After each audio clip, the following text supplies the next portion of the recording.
God aften og velkommen til programmet Røvrendt. Er du nogensinde blevet røvrendt? Er du nogensinde blevet taget grundigt i røven? Og jeg snakker ikke om nogen, du har betalt for at gøre det, og fordi du kan lide det. Her snakker vi de lokale håndværkere.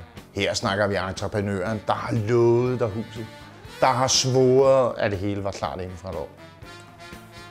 Og har taget dig i røven.